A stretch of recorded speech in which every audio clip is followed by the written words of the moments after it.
It is Market Monday. Each and every Monday, I go over the biggest risers and fallers in average draft position in the best ball markets. I'll discuss whether I'm buying or selling these players at their new prices and why. As for playing best ball, I play most of my action on DraftKings. I personally think the format is the best out there for people like us who are really deep in the NFL and best ball streets. DK has the $20 large field tournament with $2 million to first, as well as the smaller field $555 buy-in with $1 million to first for my high stakes friends. If you have not played best ball yet on DraftKings, you really should take advantage of their offer. Draft one, get one free ticket in the $20 buy-in best ball millionaire. Enter a lineup in the $15 million best ball contest for just $20, and you'll score another best ball ticket to play free. Gambling problem? Call 1-800-GAMBLER. In New York, call 877-8-HOPE-NY or text HOPE-NY at 467-369. In Connecticut, help is available for problem gambling. Call 888-789-7777 or visit ccpg.org. 18 plus in most eligible states, but age varies by jurisdiction. Eligibility restrictions apply. Void where prohibited. One per customer. Enter the best ball headliner contest by 9/4/25 to get one bonus entry. $20 entry fee required. Reward expires in 30 days. See the terms at DraftKings.com/NFL-best-ball, sponsored by DK. Going to start with the risers from the last 7 days. Please note this is not an exhaustive list. There has been a ton of news and a ton of movement. Going to cover all of it with Silva on a Rankings Change show Tuesday night tomorrow. Today, I want to start with Kyle Pitts. Kyle Pitts up 6.7 spots to 150 overall on DraftKings. He's actually up to 147 overall now, another 3 spots since we pulled the data here on Kyle Pitts. Honestly, did not still think that Pitts could move up this much in a week. I thought the fantasy community had left Kyle Pitts for dead. 3 straight, very disappointing seasons. But we got 3 things going on here right now. First, Darnell Mooney hurt his shoulder and is going to be out for a few weeks, maybe most of camp. I'm not too worried about that, but it's worth noting. Darnell Mooney, projected for second most targets on the team, going to miss most of camp. Second, we're getting the camp hype on Pitts. Teammates and coaches are saying how great Pitts has looked to start camp. One practice, Kyle Pitts caught a bunch of passes, and Michael Penix said, "You guys see, we got KP the ball." Going to be a lot of that this season, right? And so people are going nuts with that stuff. I'll personally think it's meaningless. I'll get more on that in a second. And third, we have the hashtag golf bro narrative. Michael Penix said he's been golfing with Pitts a bunch this offseason, and we all know how the golf bro stuff builds chemistry. You get to the course at 7 a.m., you eat, you hit balls, you play the round, you get some beers. Next thing you know, 7-8 hours have gone by. You know, your wife took the kids and moved to Florida. So all of this is great. You know, I get it. None of the stuff that I just said for why Kyle Pitts is moving up answers the most important question to me is Kyle Pitts good enough to actually win at the NFL level? Yes, his rookie year was impressive. He also had a 62% catch rate that year. Pretty poor. You know, catch rate for his career is just 59%. I know he's been banged up, but there's very little that suggests he can win against NFL cornerbacks, NFL safeties.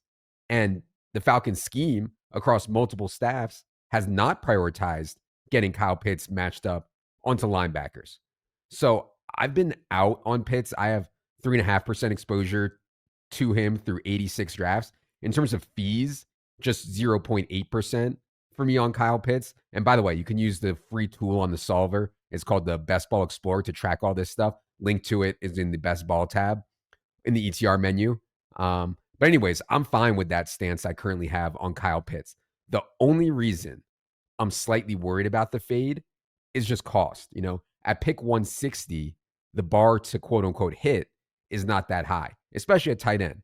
Pitts obviously athletic enough to run into some big games.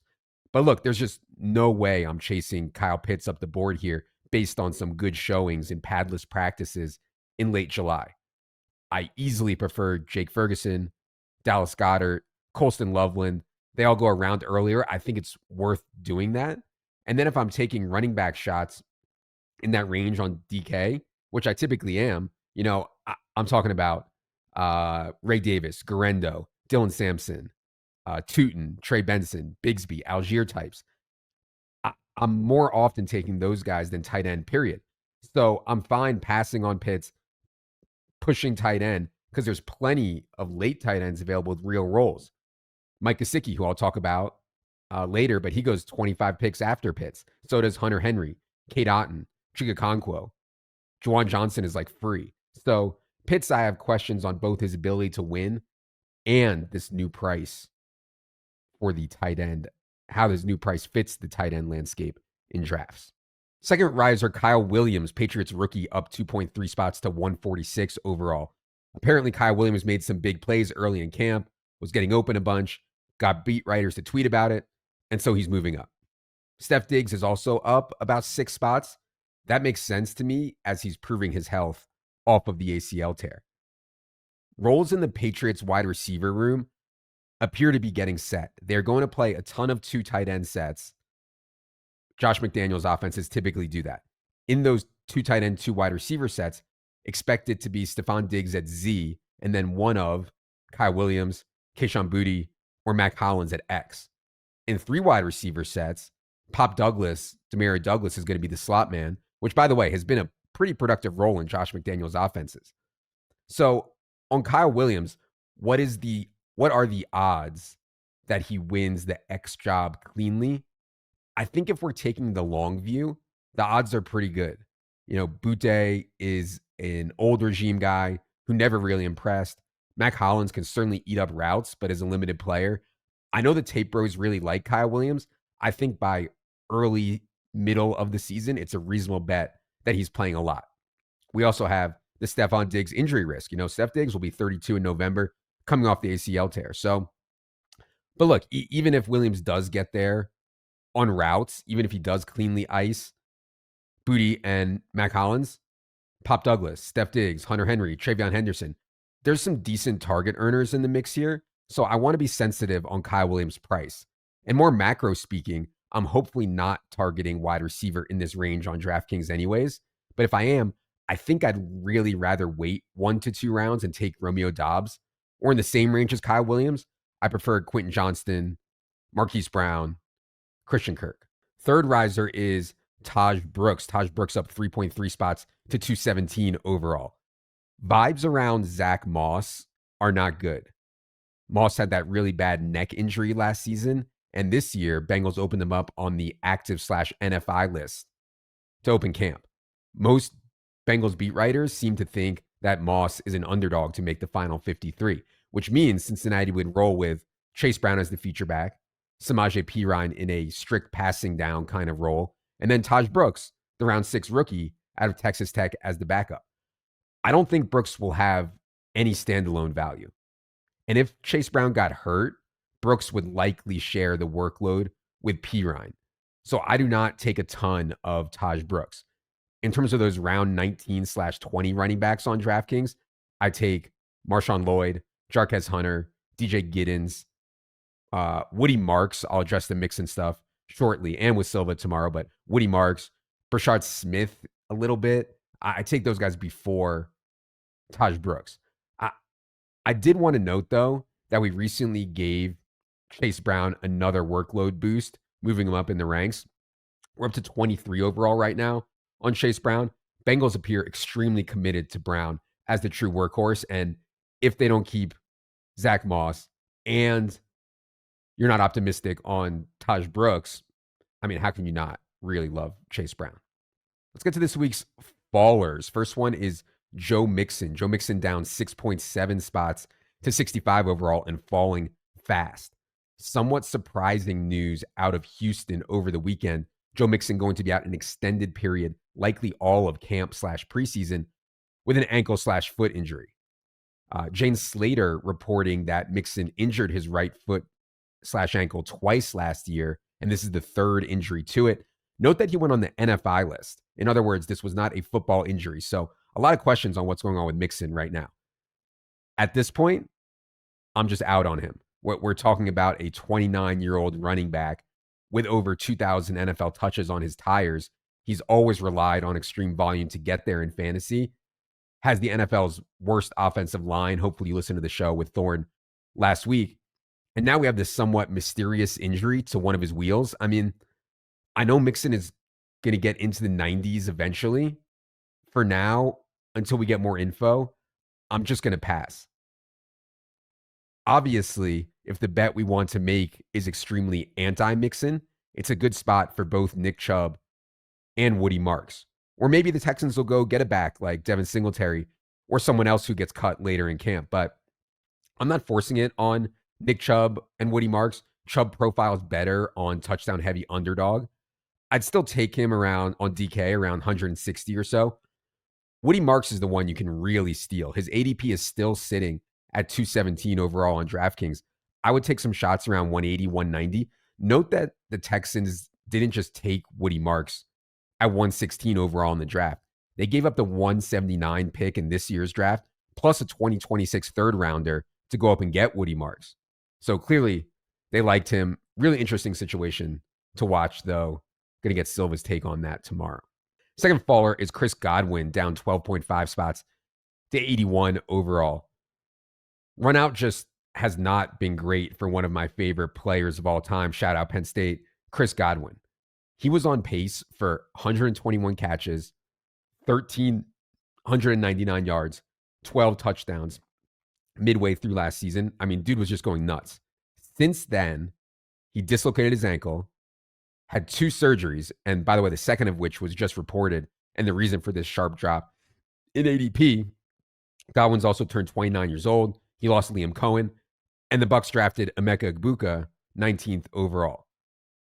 The weirdest part, though, is the Bucs knew about this ankle injury, presumably knew how the rehab was going, and still gave Chris Godwin $44 million guaranteed in free agency. And he reportedly had other suitors, including the Patriots, who were willing to pay him even more. So the Bucs, at least, or the Patriots, whoever else, are saying the ankle's not that big a deal. It's all part of the process. The Bucs continue to say that the second surgery is not that big a deal. I'm just growing more and more skeptical on the health front for Godwin. And then we add in Baker seemingly in love with Egbuka already. Egbuka probably best in the slot, which is also where Godwin is best. Mike Evans is still there. Jalen McMillan is there. Kate Otten is there. Bucky and Rashad are good in the pass game. New offensive coordinator introduces some more variability. So I think this drop in ADP on Godwin is warranted. I would take him in the late 80s on DraftKings. He can be so popular and so valuable in full PPR. But I have to understand the risk that I'm taking. I mean, we have Godwin and Egbuka very close in the rankings right now. Last faller, Mike Gesicki, down 2.3 spots to 171 overall. Similar to Darius Slayton and Juwan Johnson, seems like the Gesicki offseason contract has gone under the radar. Bengals did a 3-year deal worth $25 million, $12 million guaranteed this offseason. I know it's not a ton of money, but given all the Bengals' issues on defense, how tight they are with money, they have to pay Burrow, Chase, T. Higgins. I thought it was a notable deal for Mike Gesicki. And by the way, Burrow was out there caping for his tight end as well. We know what Gesicki is, right? He's not physical enough to be a great tight end, but as we saw when T. Higgins missed time last year, dude can really play in the pass game. Had a 91-yard game, a 100-yard game, a 10-catch game just last year for a few really big spike weeks at the tight end position. And I think in redraft, Gesicki would be a rough start unless one of T or Jamar Chase is out. But in best ball, at this price of 171, like I mentioned in the Pitt stuff, if Kyle Pitts is going to go 140 and Gesicki is going to go 171, the bar's just really low at 171. So I'm up at 15% on Gesicki right now and feel pretty decent about that in best ball. Thanks to everyone for listening. We are going to 3 shows a week from now until week 1. So if you have not yet subscribed to the Established the Run podcast on audio or YouTube, be sure you do that by searching for it anywhere podcasts are found. Also, be sure you're following me on Twitter for a ton more player takes at Adam Levitan, all one word. We'll be back later this week for 2 shows, ranking changes and news reactions with Silva, and then later this week, examining the fantasy quarterback landscape for this season with Leone and JJ Zachariason. For producer Ryan, for the data side team helping me to track all these ADP moves, I am Adam. Good luck, everybody.